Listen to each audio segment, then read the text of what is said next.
are you? It's Yasmin here. Today I'm going to share my experience shooting with the Cooke Panchro Series 2 on the Leica M11-P Safari and take a closer look at the unique characteristics and the design of this lens. But first, let's have a look at some pictures I took from this legendary combination.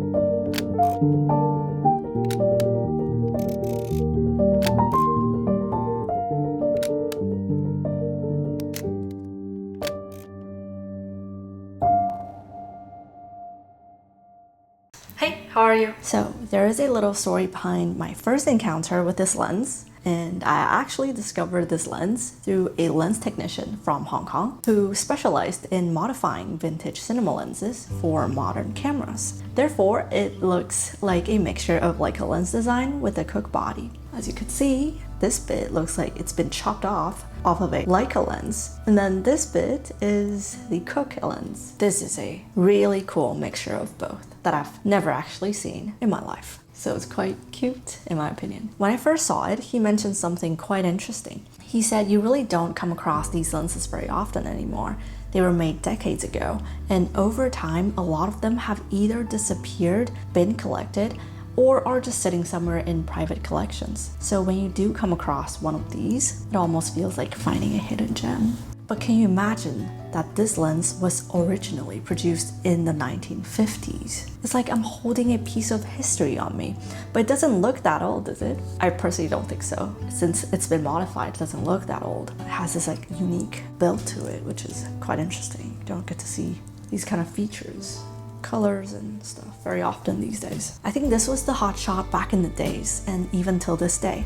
It was majorly used in the film industry at the time, and even until now, films like Burlesque, Carol, and Home Alone were still shot on these lenses. It is famous for its soft fall-off around the edges, slightly warm rendering, and beautiful and natural colors that modern lenses still struggle to replicate. And over time, it's become a true classic and a lens of choice for many cinematographers. Let's have a look at the unique focusing ring. This particular one is made of wood, but before that, let's have a look at this original one.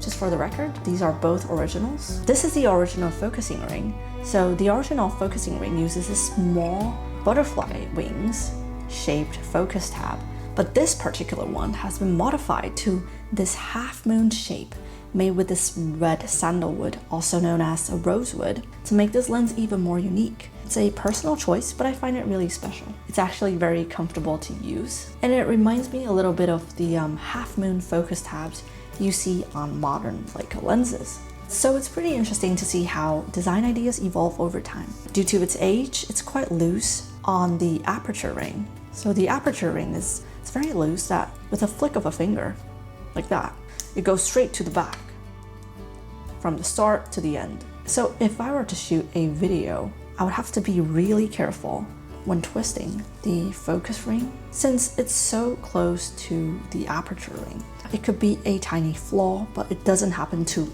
all Cooke Panchros. It's just this one is excessively loose for some reason. This one, however, this is the 40mm, the aperture ring. It's really stiff, but really smooth. So another interesting thing about lenses from that era is the type of glass they used. They used a material called thorium dioxide, which was mixed into the optical glass. It essentially allowed the glass to bend light really well, while still keeping things relatively controlled in terms of distortion. And in simple terms, it creates a look that feels a little different from modern lenses. And when I first started shooting with this one, I immediately understood what he meant. So you might wonder, why is the lens hood so big? And that's because vintage lenses are generally more sensitive to light, especially in bright daytime conditions. So in Asia, there's actually a term that people commonly use when talking about vintage cinema lenses. It's called ACDK. Kind of want to write it down right now. So get that out of the way, and we could write something down here. So, simple terms, we have A, C, D, K. So 4 of these are really commonly referred in Asia. I mean, in the vintage lens community. ACDK, which stands for 4 famous European lens makers. So A for ingenue. Oh my gosh, excuse my handwriting. So A for ingenue, and C for Cooke, D for Meyer, K for, you guessed it, Kinoptic. So ingenue from France, Cooke from England, Meyer from Britain, and Kinoptic also from France. Excuse my very kindergarten-like handwriting. It's kind of funny, but ingenue, Cooke, Meyer, Kinoptic. So today's guest is obviously Cooke. Basically, within the vintage lens community, these brands are often considered to be in a completely different league. So in some ways, it's almost like entering another world compared to modern lenses, let's say. And interestingly, I think this hobby is actually very similar to the world of watches and cars. So I believe many people start with modern watches, so brands ranging from Seiko to Patek Philippe, but eventually some people fall deep into the world of vintage watches. So once you start appreciating craftsmanship, the history and the mechanical beauty of older pieces, it becomes very difficult to go back. And I personally find it extraordinary, but let's not digress. So the big four, A, C, D, K. Yeah, this is kind of just a topic that I want to mention because I find it really fascinating and interesting when I kind of research into the world of vintage lenses, and I found these and how these are considered to be like the top players within the vintage lens community. So it's quite interesting. Have you heard of this?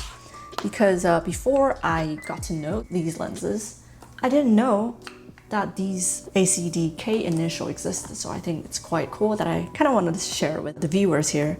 I think it's quite interesting.